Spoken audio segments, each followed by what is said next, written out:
Hello everyone, my name is Jose Lopez, and today I am going to be giving my last speech for the course. I'm going to be talking about immigration, or what some people call it, illegal immigration. I know that topic is very, very sensitive with a lot of people, and it is something that I deal with on a regular basis in my job. Since I do human trafficking investigations and I also conduct gang investigations, I get to deal and interact with a lot of illegal immigrants, especially gang members and sex traffickers that are here in this country illegally and who are victimizing innocent people. Now, I would like to say that I'm very neutral in the topic. I'm not like too extremist to the right or too extremist to the left when it comes to illegal immigration or immigration. So, but I want to be fair in my speech here.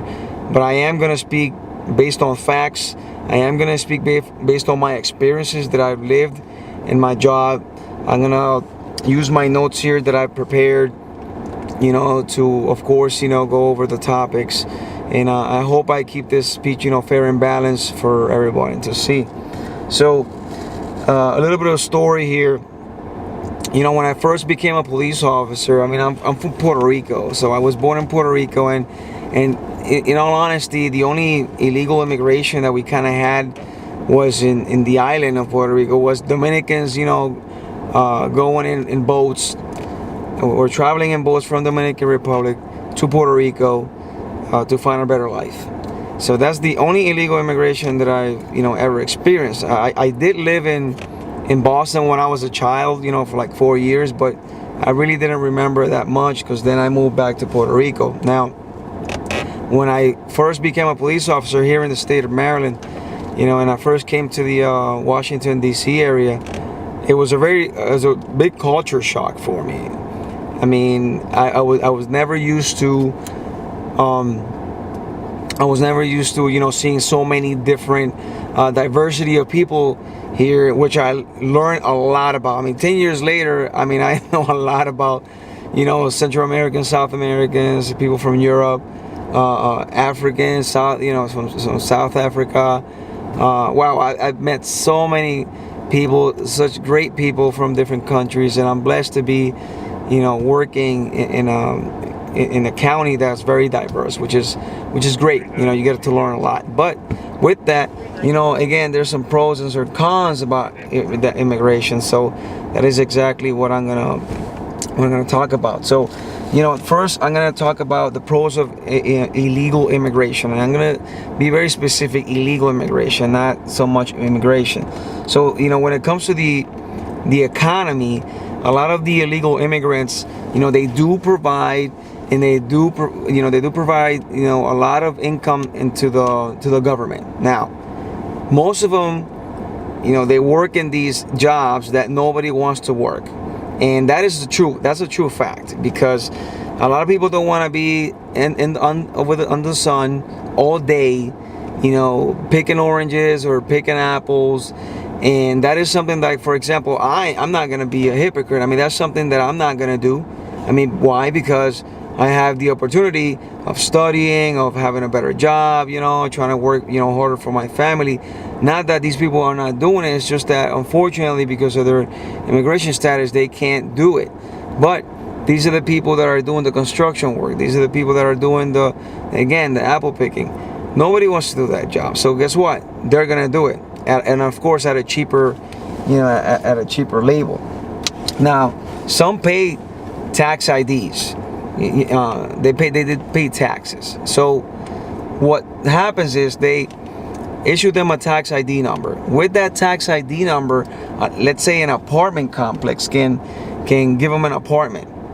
So as long as they have any form of ID, like a passport, a driver's license. And by the way, here in the state of Maryland, I believe is 3 years of paying your taxes or tax IDs, and you can get a driver's license here in the state of Maryland. So as you can see, the state of Maryland is very lenient and liberal when it comes to issuing driver's license, which, by the way, I agree, because when I was in patrol, how many people I stopped that did not have any driver's license, and I had to go to court for that, and it's just a waste of time, because these people actually go to work, and whatnot. Now, yes, there are some who drink and drive and who don't understand that it's a privilege to drive. So, again, it's a give or take. So, with the tax ID, I agree with it because it gives them a form of identification. There's a lot of times that I interact with, illegal aliens or illegal immigrants, and they don't have no type of form of ID, and I have no way of verifying their identity. And it's a hassle for patrol officers. And to be honest with you, there's a lot of patrol officers who don't even attempt to actually verify because they have no way of verifying. So what they do is they'll just take the name, whatever name they give them. Hey, here's a citation. Next thing you know, they lied about their name. So that's why I agree with them having a tax ID, when then having a driver's license. I mean, it's really a good thing. Something God forbid something happens to any of these individuals, we can identify them. There's been many times where I've been in situations where there are illegal immigrants that have died, unfortunately, or in a traffic accident, they end up in the hospital, and I don't have no way, shape, or form of identifying them. So in that sense, it's a good thing. Many open up their businesses, and I personally met a friend of mine, actually, and I consider him my friend. He came into this country illegally. He was able to obtain a work permit while he was here, and guess what? Today he has his own construction company, and he has like 3 or 4 workers that work with him. To be honest with you, he actually did some work for a friend of mine, and he does great work. He's really a good guy. In that sense, he does pay his taxes. He does what he needs to do. Another example is I have another friend who is a really nice lady. She works at the mall that I work part-time at, and it does secondary employment. We get to work, secondary employment in my department. So this lady started with a little stand, just selling food. Then she worked her way up into a little kiosk inside the mall, all the way up until now she has a full-blown restaurant. Now, this lady now has one restaurant, two restaurants she has now. So again, she started from down below. Now she's doing a great job with her businesses. Her daughter, I think, is helping her as well to open up even another business. So in that sense, you got people that really want to, better themselves in this country.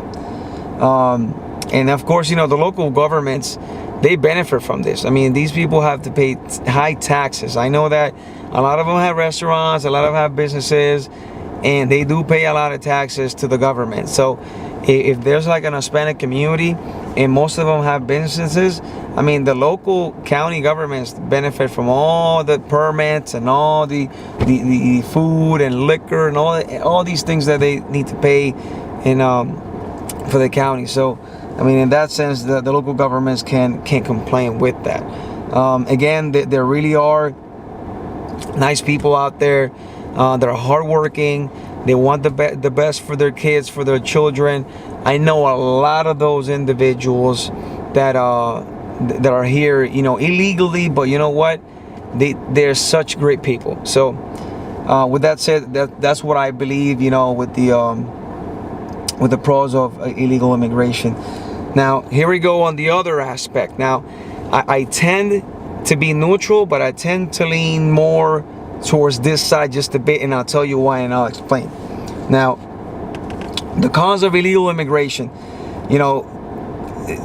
honestly, there's a lot with honest people. There's also a lot of crime in these communities. I know that in most of the communities that I work in most of the investigations that I investigate, guess where they're at? They're in communities that have high population of illegal immigrants. Now, I'm gonna take one aspect, and I know it's popping up in the news right now with it, which is the MS-13 gang. Well, newsflash, CNN and Fox and everybody else, this has been going on for years. since the 90s, 80s. 90s is when it started really exploding. But up until recently, these MS-13, gang members are killing people, victimizing their own people. And how are they doing and how they're victimizing? Let's say this. So I work human trafficking. I investigate a lot of the prostitution brothels in that said community. So guess what? The MS-13 gang members, what they're gonna do is they're gonna extort these illegal businesses. So let's say I have a prostitution brothel, I have a beer house meaning people that go into this apartment or house and they get liquor for cheaper. They have girls dancing in there, they sell cocaine, they're gonna tax that. You got the lady selling ice cream in the corner, MS-13, they're gonna tax that. So just to give you an example, currently I'm investigating like maybe I would say 30 prostitution brothels alone in this said community, which I'm not going to mention the name. And in the last 2 years, I have closed down 20 prostitution brothels. Now, just so you have an idea, like I was saying, they tax $115 per week each brothel. So 30 times 115, I'm bad at math, you make the math, but it's a lot of money. So that's 115 times 4 per month. That's a lot. So I've closed down 20. So imagine how much money I took away from them. They're not really happy. So again, the gang violence is what is victimizing their own people. And it is something that I really dislike. I like the honest people that live here, but again, I hate these cowards that are just preying upon the innocent people. Again, like I was saying, the prostitution, the trafficking, there's a lot of prostitution brothels in illegal immigrant communities, and there's a lot of sex trafficking. When sex trafficking occurs is when there's vulnerability. There's a lot of women and even male victims that are, let's say, come to the country on a company. They don't really have a supporting family, so they're gonna come to the United States, and they're gonna be victimized by a predator. I mean, it happens all the time. They're gonna be raped. They're gonna be sexually assaulted, taken advantage of. It's just very sad, and it not only just happens when they're already here, it happens in the way over here. I mean, I've interviewed many victims of sex trafficking, sexual assaults, juveniles that have come over the border, and they, most of them say, yes, I was sexually assaulted, I was raped at the border. And usually it happens, in the border of Mexico, when these coyotes, they try to take advantage of these women, unfortunately that's what happens. Or somewhere down the line when, they're making the trip to their final destination. So yes, and then of course the human smuggling is one thing that it is very predominant in the illegal immigrant communities. I mean, we've encountered safe houses where they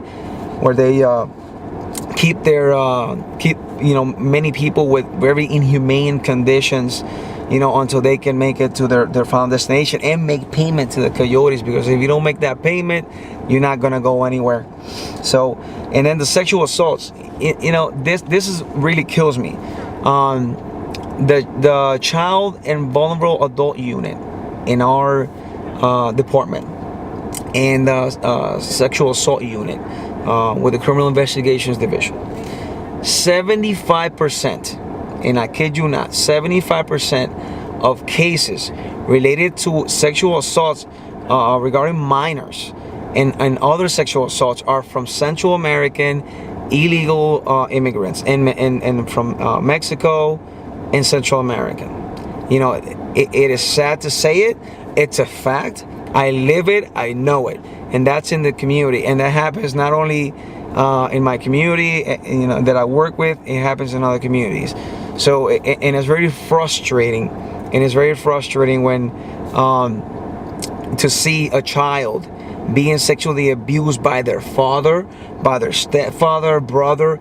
It is sickening. So in that sense, I really don't agree with illegal immigration.